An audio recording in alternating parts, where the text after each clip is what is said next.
Ini pun bentuk macan saya, wis koyo macan tenan mangap. Nggih, Tapi terus. kulo dene nyawang wedi. Oh, berarti niki memang dibuat dan lucu ngoten, Bang nggih. Nah, Ben gak serem nggih. sekali Pak. Bayari kok kenale tenan mangap. Sekali pun mangap itu nduk pertelon padha karo aluk-aluk boleh. Halo semuanya, kalian pernah dengar gak tentang ini? Nggak perlu ganteng, yang penting tuh viral. Nah, ini tuh cocok banget sama fenomena macan putih di desa belum jago di Kediri.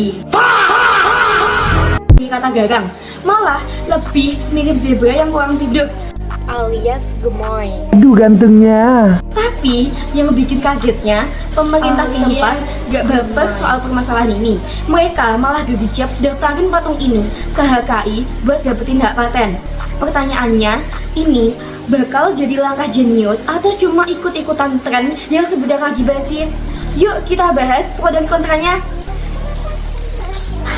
Masa patung yang kayak gini dipatenkan? Tapi bentar dulu, ada juga yang geleng-geleng sama masalah ini. Kenapa?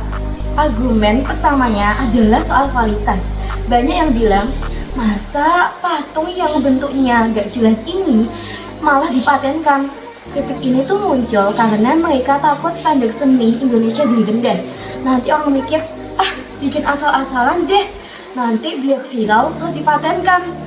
Harusnya pemerintah tuh fokus bikin monumen yang benar-benar keren dan gagah buat ikon daerah, bukan malah merayakan kesalahan desain. Lalu ada lagi masalah tentang FOMO. Banyak yang curiga kalau ini tuh cuma langkah panik karena lagi viral aja. Takutnya pas tren macan gemoy ini udah nggak laku di TikTok ataupun di Instagram, sertifikat patennya cuma jadi pajangan yang nggak guna. Biaya ngurusnya kan nggak murah dan birokrasinya kan ribet. Apakah sebanding sama efek jangka panjangnya? Yang pertama, cuan adalah kunci. Langkah ini merupakan keputusan yang sangat baik karena ini soal ekonomi kreatif.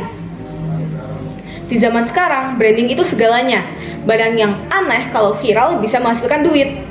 Nah, dengan adanya hak paten di Desa Balung Jeruk, mereka mempunyai kartu as. Contohnya, apabila pencipta konten ingin menggunakan ide macan gemoy untuk jualannya, mereka harus memiliki izin. Nah, ujung-ujungnya duit tersebut akan masuk ke dalam kas desa. Ini adalah cara yang pintar untuk menyelamatkan aset desa dari tangan-tangan yang jahil dan hanya ingin menumpang nama. Yang kedua, menghargai karya rakyat kecil. Mungkin untuk kurator seni di Jakarta, karya ini tidak ada estetikanya.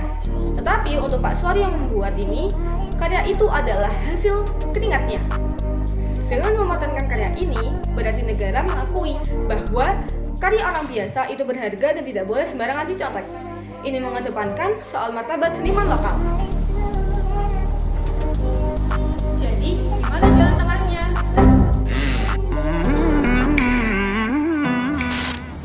Menurutku, kita harus melihat ini dari kacamata anti-mainstream. Dunia udah bosan sama patung macan yang ototnya gede dan mukanya serem. Dan macan putih ini hadir dengan keanehan yang bikin banyak orang senyum. Justru di ketidaksempurnaan itulah letak nilai jualnya. Paten ini hadir bukan soal patung ini yang paling bagus, tapi soal patung ini hanya ada satu di dunia dan milik Desa Balung Jeruk. Ini adalah cara yang berani untuk meningkatkan potensi wisata di desa dengan cara yang beda dari yang lain. Sebagai penutup, riset kualitatif adalah jembatan empati. Melalui metode ini, suara-suara yang selama ini terpinggirkan dan tidak dibaca oleh radar statistik dapat terdengar dengan lantang. Mari kita dukung pengembangan ilmu pengetahuan yang tidak hanya cerdas secara logika, tapi juga peka secara rasa. Jangan biarkan manusia hanya menjadi rentan angka di atas kertas. Karena pada akhirnya, ilmu pengetahuan diciptakan untuk memahami manusia, bukan untuk mengotak-kotakannya di diagram batang semata. Terima kasih telah mendengarkan kami hingga akhir. Wassalamualaikum warahmatullahi wabarakatuh.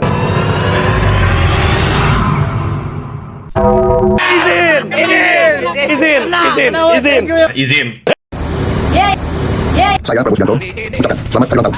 Semoga panjang umur selalu sehat dilindungi oleh Allah.